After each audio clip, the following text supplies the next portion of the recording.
Magazine Land, the World Color Press Day, took place on June 18th, 1977. And Sparta itself is a rather small town. I don't know if all of these decorations were done especially for that day, but they look like they might be permanent fixtures there. I suppose a lot of people in town work at the plant. It's probably a town that's almost entirely supported by the plant. The high school auditorium had a nice big display of comic books and how they produced comic books. And you may recognize one familiar face. We'll get down there to talk to him a little later.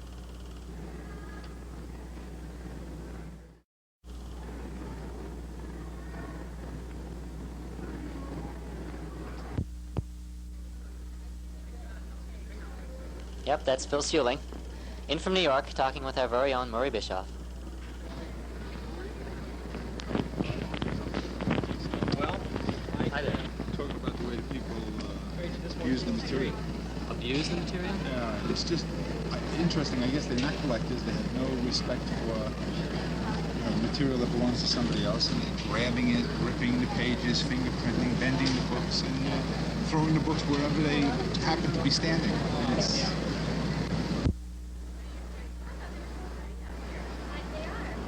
After visiting the gym, which was about noon during that day, we went on over to the press itself, or the plant itself, I should say, which covers I don't know how many acres and acres and acres. But the line that day lasted acres and acres and acres, and we must have waited in line at least 3 hours. We were awfully hot. It must have been a 95-degree day. Luckily, they had a little lemonade stand set up nearby.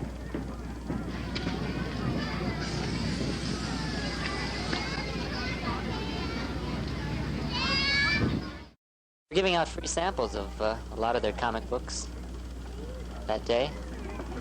Looked funny to see a lot of old ladies running around with Superman and Batman comic books. Well, this is the plant itself. My camera works kind of quick because the tour was kind of quick, so you'll have to look close.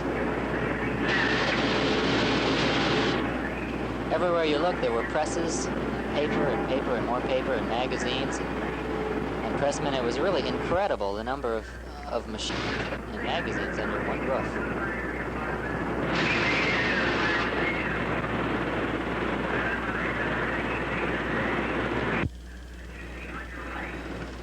They had stacks and stacks of printed magazines around, and the man said something which I thought was kind of impressive.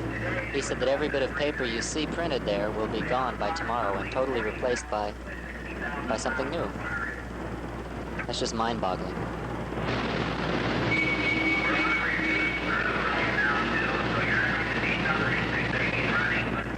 The plant works 24 hours a day. I guess it's never closed. 3 or 4 different shifts.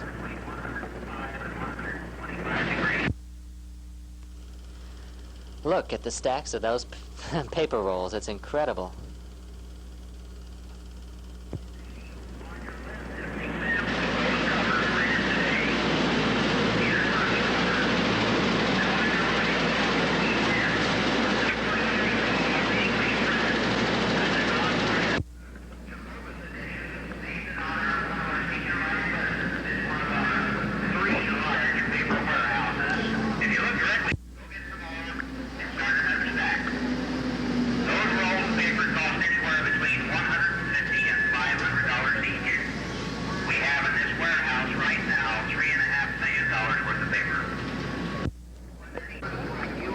That's right, he said $3.5 million worth of paper.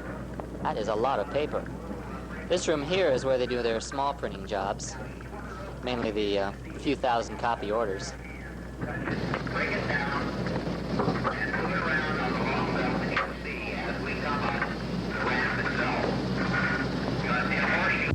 Each one of those packages is going to be handled again. Remember, everything you see there will be gone by tomorrow. Right now in this area, we've got 3.5 to 5 million pounds of freight. We ship 5 million pounds a week.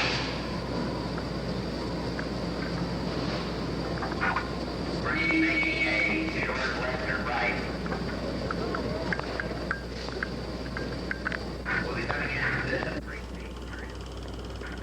I believe this is the start of the comic books that are stacked up, insides of the comics. You can also see the stacks of mail bags. They're a big mailer. They do a lot of the mailing for the publishers as well as the printing. Big railroad cars come in and just load up. All these piles of paper are insides of comic books now.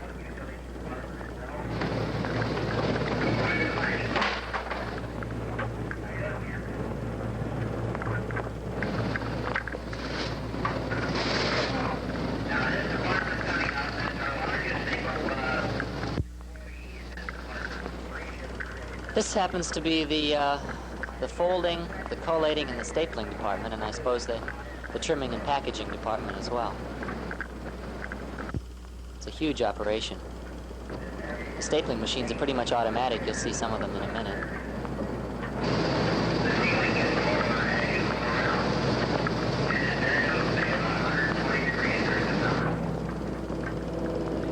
There they are.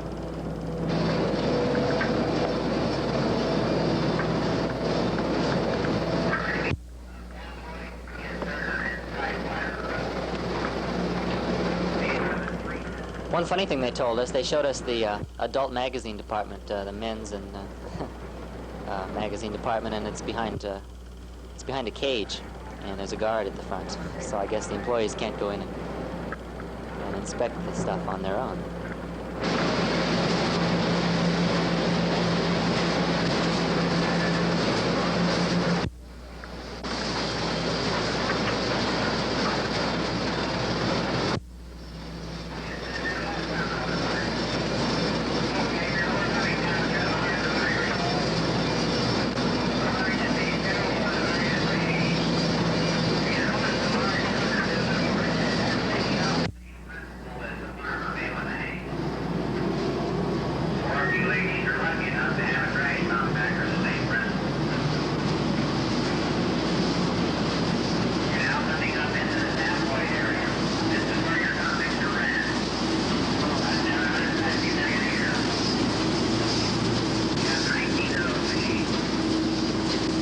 There are some more stacks of the insides of comic books. There's a lot there. The covers, however, are printed separately from the comics, of course. They're printed on a lithograph press, and you'll see stacks and stacks of covers yet to be cut apart. There they are. It's funny to see DC and Marvel and all the other, comic covers printed right alongside each other, and they're cut apart and put together later. It's capable of running about 40,000 32-page comic books per hour. Uses a core of paper, 54.5 inches, 2,000 pounds. 3 rolls. This is the room where the comic books are photographed and prepared for publication. They're handling the negatives there. And in these boxes, you see the plates that go on the press to print the comic books. A lot of plates because a lot of different colors. What we have is plastic coated metal plate producing a raised image as opposed to a casted lead plate that has been routed to get rid of the dead lead. On the back side of this are pens fit on the saddles on our presses. Every press has been converted to adapt. All right. Run length on these is exceptionally fine, probably 1 million to 1.5 million impressions. On the old lead, you might get 350,000 impressions before you had to go to a new process. Now this is the 3M. That's a series of the reds, the yellows, and the blues. That's what the publisher feels his cover should look like when Spartan Printing puts it out for you. This department is comprised of 17 people. That's the total population of this department. And they're responsible for every comic cover that is printed here. It's their job. Brand new process.